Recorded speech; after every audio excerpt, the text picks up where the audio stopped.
هاوڕێیان ئەو کاتان باش چوون دنیایەک ڕێز و خۆشەویستی. یاڕێ بەستە لە پێیجەکانی کەم بڵاو دەکەمەوە. دنیایەک ڕێز و خۆشەویستی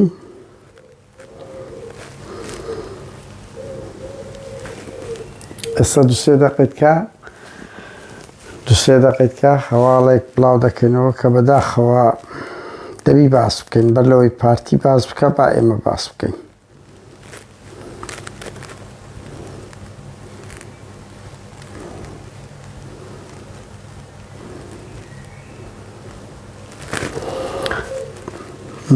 بەخێر بێ ناوڕێیان چۆنن؟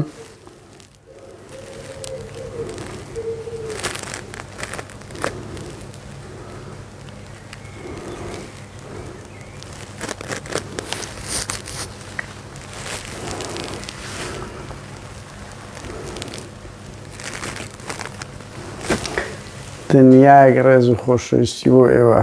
هاوڕێیان.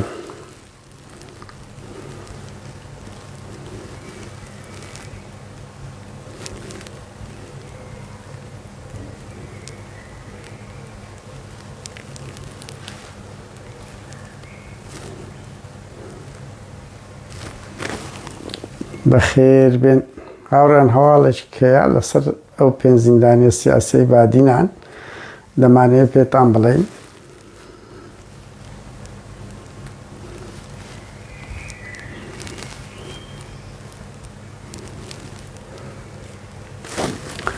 بەس نیوی دەقاوڕێیان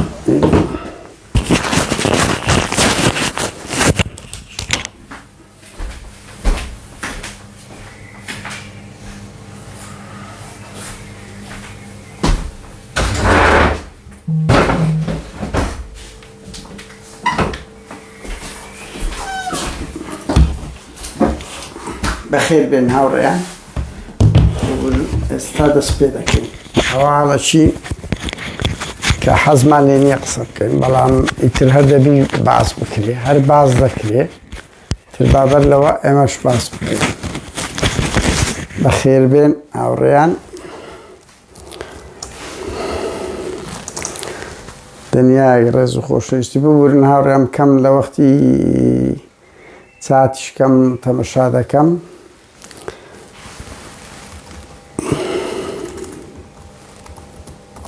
هەر یەک دەقیقە لەو پەیجەکانم بڵاو دەکەمەوە.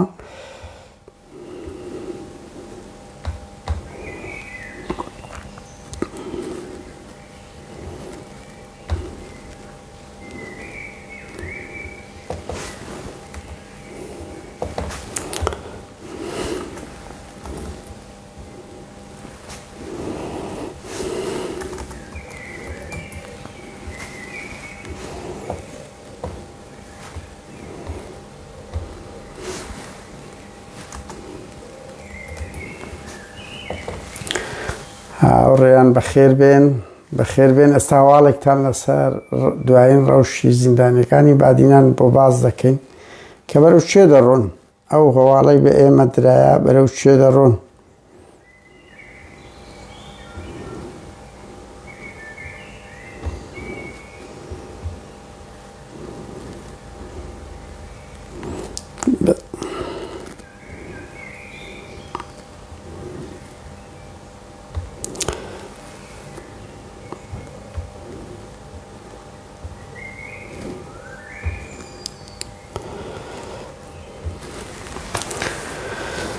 بەخێر بێن هاوڕێیان. بەخێر بێن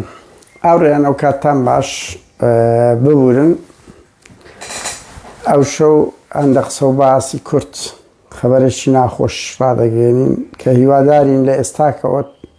ئەو خەبەرەی ئێمە ناڕاست بێت. هاوڕێیان هیوادارین ئەو خەبەرەی ئێمە ناڕاست بێت. هاوڕێیان دەنگم چۆنە؟ دەنگ با تەمەشایەکی بکەین.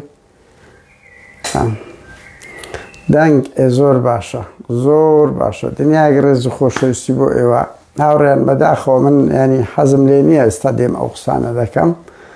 بەڵام ناچاریە و ئەو خەبەری ئێستام باز دەکەم. دڵنیام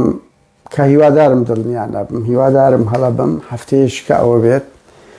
ئەمە سەرچاوەیەک لە دوێنێکەوە بە ئێمەی ڕاگەیاندە کە پارتی نا پارتی شتێک نەماناوی پارتیبی لەبەرەوەی حیزبەکە کۆنگرەی خۆی پێ ناکرێت حیزبەکە مەکتەب سیاسی خۆی پێ بەڕێوە ناچێت حیزبەکە کۆبنەوەی بەسەرکردایەتی خۆی پێ ناکرێت هێز نمایە مەسرور بارزانی کولفی کولە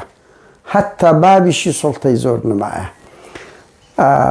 ئەو بڕیاردەرە و بەلەژێر فشاری مەسرور بارزانی و ملهوڕایەتی دادوەرەکانی هەولێر بڕیارە ئەو بڕیارەی کە لەسەر پێنج زیندانەکەی بادینان هەیە وەک خۆی بهێڵدرێتەوە تاکە گۆڕانکاری بیکەن ئەوەیە کە ناوی ئەڵمانیا و ئەمریکا لا دەدەن بەڵام ئیتر هەفتەی شوبات لە سوید و شێروانیوان ئەو گروپە چکە ئەو دادگایە خۆی دادگایەکی انتقامیە تۆڵەیە ترساندنی خەڵکە پەیامدانی مەسرور بارزانی کابرایەکی دیکتاتۆرە وەک خۆی دێهێڵتەوە ئامادەشی لێی لەبەر چ ژۆک خۆی دێڵتەوە بە پەلەپەل ئەگەر هەیەتەیەکی هەفت بی دیارە ئەگەر فشاری کە ئەگەر گۆڕانکاریەک بی بەڵام ئەوەی ئێمە زانیتمان بڕیارەکە تا حەدی دەرچوونیش تەواو بووە ئەو بڕیارە بەنگین ئامێدی ئەو تاوانبار و ساختەچی و تەزویستیەی کۆنگرەی پارتیش بووە بەنگینە تو کابراایکی زۆر ساقیتی تاان ئەوە بەنگین استقالە انفکاک دەکا بزانم عەبدوڵڵا شەرەفخانیە ئەو خائینەش یەکی هەفت استقالە دەدا انفکاک دەکا لەبەر ئەوەی ساڵێک لە تەمەنیشی درێژ کرایتەوە بۆ بگرن بۆیە بڕیارەکە لەو 5-6 ڕۆژەی هەندێک دەڵ بە ئێوەی بە ئێمە گوترا سەرچاوەیەک لەسەری ڕۆژ لە قوڵایی پارتی کە فعلەن بڕیارەکە تەواو بووە مەسرور بارزانی مسڕە لەسەر ئەوەی دەبی ئەو 5 ڕۆژنامەنووسە سزا بدرێن ئەو 5 ئەوانی تر ڕەنگی تەساهول بکرێت و کێشەکەی ئەوەیە مەسرور پێی ئەوەیە نابی قسەی بشێندرێ هیچی تکە نییە مەسرور بارزانی هیچ بەڵگەی نییە هەموو دنیاش زدی بوو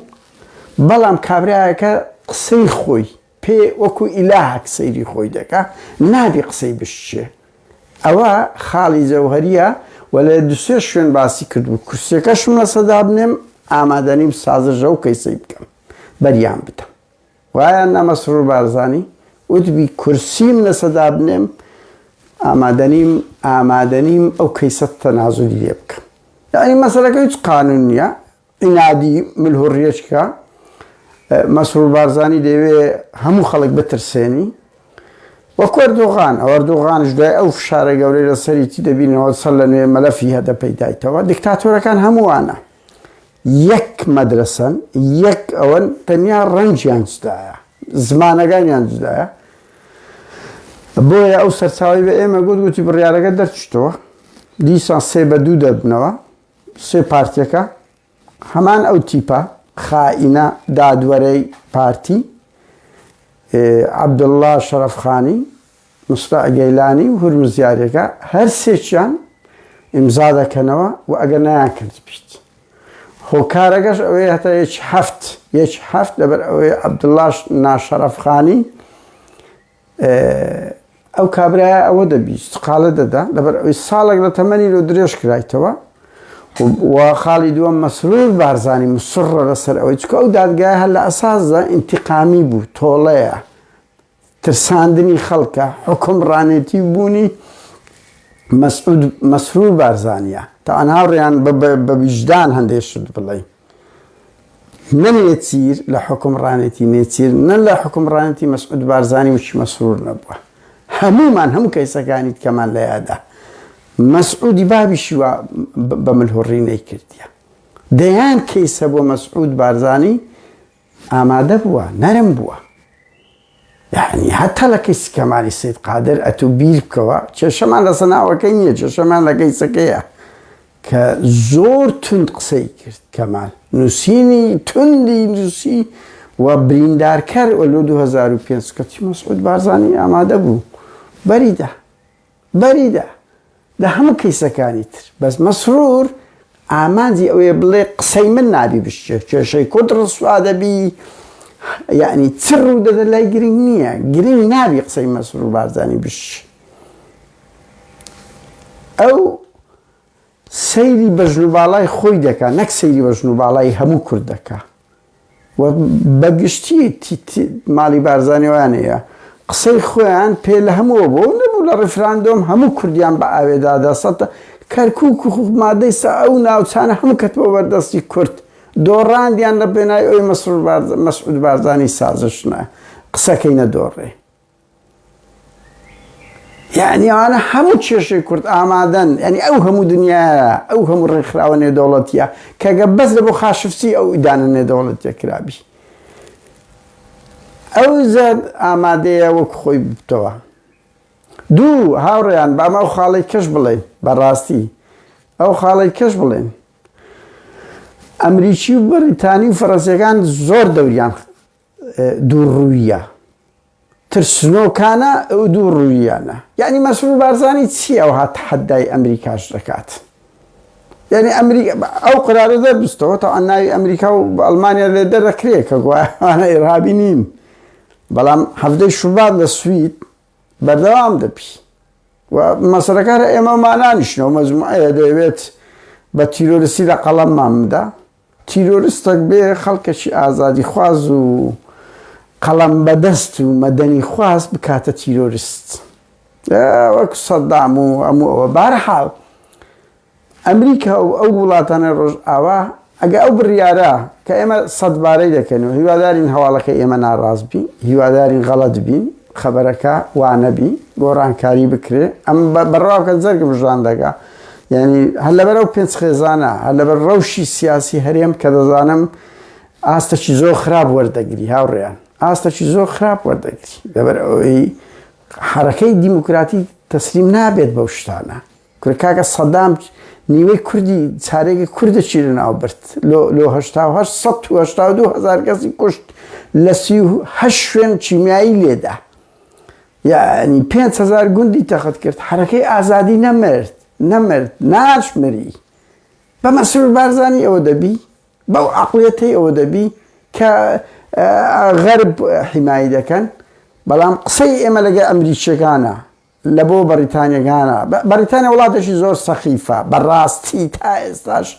لە کەیسی مافی مرۆڤ لە کەیسی کورد پشتگیریەکی سەرسەختی ئەردۆغانە لە کاتێکدا لە هەمووان حەزاری تر بووە لە تاریخدا لە بواری دیموکراتی بەڵام قێزەوەنترین دەور دەبینیت بەڵام قسەی ئێمە لەسەر ئەمریکایە لەسەر ئەڵمانیایە کە دەردەخات ئەوانش هیچ سەنجیان نییە لە بەرامبەر مەسعود بارزانی هیچ سابیان لەوە بۆ ناکە و دووڕوون ئەمریکیەکان ئەوەندە باز لە مافی مرۆڤ دەکەن فەرمەوە سبەی دووزبەی هەتایەکی هەفت مەسعود بارزانی و قراری دەرەکە و ئەگەر دەرچوو وش جارەکەی ترکە ڕامانگەیان وتمان کاکە شتەشی وای کردیا دەرکەوت 3 ڕۆژ 4 ڕۆژ پێشتر ئەو قرارە دەرچوو بوو ئێستاش بۆیە دووبارەی دەکەینەوە دەمانەوێ هەناسە مایە هێشتان مەجال مایە دەبی زەختەکانمان بەردەوام بکەین دەبی کۆڵ نەدەین چکۆ مەسعود دەوێت کۆڵ بدەیت ئینهیار بکەیت تەسلیم بی ئەوەی بەخۆی دەوێت هەر ئەو بکە خەڵک بێ تاقەت بی و کەس نەیوێرتێ و لەو سەردەمەی کاکە لەو سەردەمەی کە هەزاران دیوار ینی مەسەن سۆسیال میدیا لە هەندێک دانرا دیواری دیکتاتۆریەت بڕوخێ زەعیف بی ئەو دەیەوێت مسڕ بی بۆیە ئەمریکا و ئەڵمانیا و فەڕەنسا وڵاتانە هەیبەتی وانش دەشت یعنی ئەمە لە مەودەت هەست پێ بکەین ئەمریکا ڕازگوێ لەگە مافی مرۆڤ ئەگە مەسعود بارزانی ئامادە نەبی هەرچەندە وعدی پێیاندا بوو هاوڕێیان وعدی پێیاندا بوو کە گۆڕانکاری بکە لەو ئەوەیە بەڵام بای داوە بجێی سقە نییە ئەمە تەکیدیشینەوەی کە وعدی بە ئەمریکیەکاندا بوو گۆڕانکاری لەو کەیسە بکە هەموو مامەڵەکانیشەوە بۆیە ئەمە ئەو ماوەی بێدەنگ بووین دوورکەتی بووینەوە لە کار و چارەچی کەیسەکەمان بەلاوە تەرکیز نەکرد بوو خاڵێکی هەرە ئەخیری هاوڕێیان دەمەوێت بڵێم خاڵی هەرە ئەخیری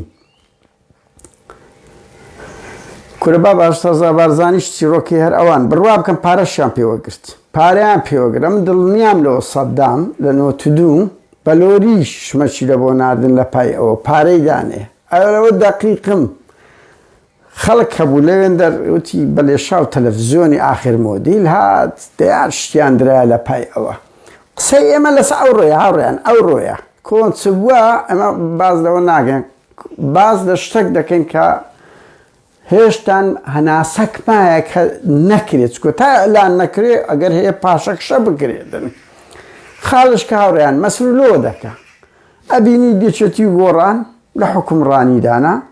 لە دەرەوە لاهور شێخ زەنجی بەیان نامەک دەرەکە وەکو مەقسەدەکە وەکو قسە گۆڕان بەیان نامەک دەرەکە وەکو مەقسەدەکە بەڵام لە کردار لە ناو حکومەت یەک تیمەن یەک تیمە مەسرور جێ لێ نییە لە حەزب دەرێت چ دەگوتری ئەو لە تیمی حکومەت دەیە و یەکێتی گۆڕان بە فەعلی تۆ واز لە قسەیان بێنە بە فەعلی بەشەکن لەو سیستەمە بەشەکن لەو پرۆژەی دادگاییکردنە لەو ئەوەیە پەرلەمانیان لە دەستە تا ئێستا ئامادە نەبوون لەو نۆمانگەی کەیسی ئەو زیندانیانە بخەنە ناو دانیشتنی پەرلەمان وەزیری ناوخۆ بانگ بکاتن ڕێواز فایق ئامادە نەبووە تەقدیم کرایە نەهاتیە بەس گرنگ تەقدیم کرایە دوو تیمی حکومەتی یەکێتی و گۆڕان دەورێکی زۆر سەخیف دەبینن بەشدارن لە بڕینی 121 بەشدارن لە ئەو ئێرهابەی مەسرور بارزانی دەیکە وەسبەی لەسەر خۆشیان دەبی وەکو حزب و ئەشخاصیش خەرچ خۆیان وەچێ و پێنج زیندانەی دەگریت تۆمەتە چویان لە دروست دەکا ئەو دەوێ و دەمیت چ دەڵێ یەکێتی و گۆڕان بۆیە سەخافەتی گەورە بڕوا بکەن حتا ئەمریکی و ئەوروپیەکان ئێمە ئاگادار بووین کەمەک سار بوونەوە لەسەر مەوقفی یەکێتی و گۆڕان لەبەر ئەوەی جموجۆڵە چویان نەکرد مەسرور بارزانی ڕابگرن بڵێ نابی ئەوەی ئەتو دەیکەی چکە ئەو حکومەتە حکومەتی شەراکەتە ئێستا هاوڕێیان هەمومان دەزانی ئەو حکومەت هیچ شەراکەت نییە یەکێتی و گۆڕان وەکو دوو هێزی کۆیلەی بەردەستی مەسرور بارزانی باشە ینی لەولا حزبەکەی دێ بەنەوە ئەگوتار دەدا لەولا لە تیمی حکومەت ئەوەیە بۆیە یەکێتی و گۆڕان بەشدارن لەو پیلانەی لەو تاوانەی بەرامبەر ئەو پێنج ڕۆژنامە بەشدارن لە 121 بڕینی خەڵک بەشدارن لەو فەسادە ئیداریە کورە هاوڕێیان وەڵڵی خەبەری وا بە ئێمە دێ یعنی ئینسان ژان دەیگیری ژان دەیگیری لەو نیشتیمانەی دەڕوا ئێمە باز لە تیرۆر دەکەین گرتن دەکەین پێشێلی ماف دەکەین بڕینی موچە بەس بڕۆ بزانێت چ گەواتخانە و قەحپەخانەیەشیان لە کوردستان دروست کردیە بۆ مەلا دەوری گەوات ببینی مەلا هەیە لەگەر ڕێزم لە زۆربەی مەلاکان بۆی بەغەڵەت تێم دەگەی بڕوا بکەن گەوادی دەکاتن لە بۆ مەسئولەکان ژن دەبە کەی ئەوە لە ناو کۆمەلگای کوردی هەبووە نەیەک و دووش یعنی ئەو تیمە بڕۆ بزان چ فەزاعەتێکی ئەخلاقی ڕێژەی تەلاق جیابوونەوە پەروەردەکردنی خەڵک چی لێ هاتیە ئێمە یەک دیو دەبینی بەس نابینین خێزان لە کۆمەلگا کەرامەت ئینسانیەت ئەوە نابینی پارتی وێچێتەکان دێن بەس جوێن دەدەن وەکو مامۆستای زانکۆ و عمری 75 ساڵە وەکو مناڵ ئەوە دەکات چێ بەرپرسە ئەو سیستەمە بەرپرسە کەی تاچی کورد خاوەن ئەو ئەخلاقیەتە بوو پارتی وێچێتی ویان لێ کرد کەی تاچی کورد ئەوەندە پولپەرست بوو کەی تاچی کورد ئەو هەبێغیرەت بوو زوتیاری کورد لە بابی خۆی قوبوڵ نەدەکرد غەدر یەک بستەعەدی لێ بکرد لە 150 خاکمان دۆڕاند چ کرا چێ بەرپرسە لەو فەسادە کۆمەلگایەی بڕۆ بزانە ئەوەی لە کوردستان ڕوودەدا لە قێزەوەنترین وڵات ڕوودەدا لە ڕووی فەسادەوە قیەم مایە چێ بەرپرسە ئەو حکوومەتی هەرێمەت و سیستەم دەوری هەیە تاک بۆ لە ڕۆژ ئاوا ژن وایە بۆ لە باشوور ژن بوویتە ئامرازێک بەس دەبۆ تێرکردن بڕۆم بزانە چ فەزاعەتێک لە ناو ئەو کوردستانی ڕوودەدا قسەیمە لەسەر ئەوەیە ئەو سیستەمە لە ئەلف لۆیای کۆمەلگای کوردی وێران کردیە لە جیاتی ئەوەی لە شوێنێک ڕابوەستی مسرن ئەوان مەسرور بارزانی قسەی خۆی پێ لە هەموو کورد گەورەترە پێ لە هەموو دنیاش گەورەترە ودەیشی کاتەش بینن لەبەر ئەو کورد بەخۆی لێکەداتەوە هەمومان بە قوربانی قۆندەرەیەکی ئارینی کوڕی دەکا چەند شەهیددایە چەند قوربانیدایە کێشەی کورد چۆن دەڕوا عینن وەکو بابی 151 خاچی کوردستانی دۆڕاند هەموو دنیا پێی گۆڕ ڕێفراندۆمی مەکە هەر کردی گرنگ نابی مەسعود بارزانی قسەکەی تەراجع بکە گرنگ نابی مەسعود بارزانی لەو 5 چالاکوانە ئەوە بکە ئەو هەموو قوربانیەماندایە هاوڕێیان کە بەردەستی ئەوانە لەو لای کۆمەڵک مناڵی بەرپرسەکان دەڤەری سەوز هەر ڕۆژە دەبینێت فەوزایەکە لەو لاشەوە مەسرور و نێچیر و ئەوانە تیان لەو کۆمەلگایە کردی چکۆنە بڕیار بەدەست بڕوا بکەن هاوڕێیان ئەمە هیچ کێشەمان نییە خەمی ئێوەمانە ئەگەنا من ڕاقیترین وڵاتی ئەوروپی قانونەکانی لە ژیانم لەسەر فەرز دەکرێت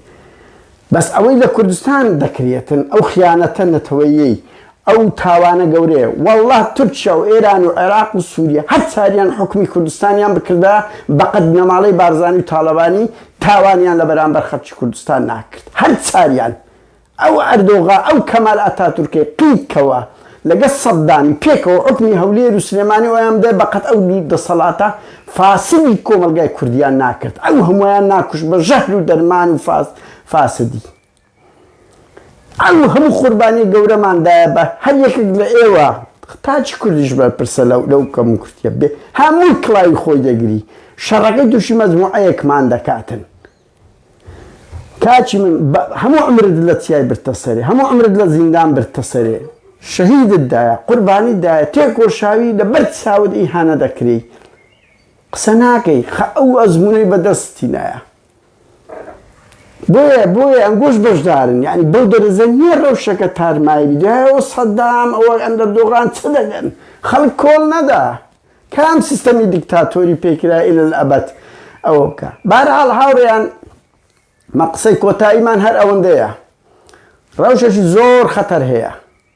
کێشەکە گرتنی و 5 ڕۆژنامە نووسە نییە کێشەکە ئەو عەقڵێتە دیکتاتۆری مەسرور بارزانیە بە پاڵپشتی یەکێتی و گۆڕان و دووڕوویان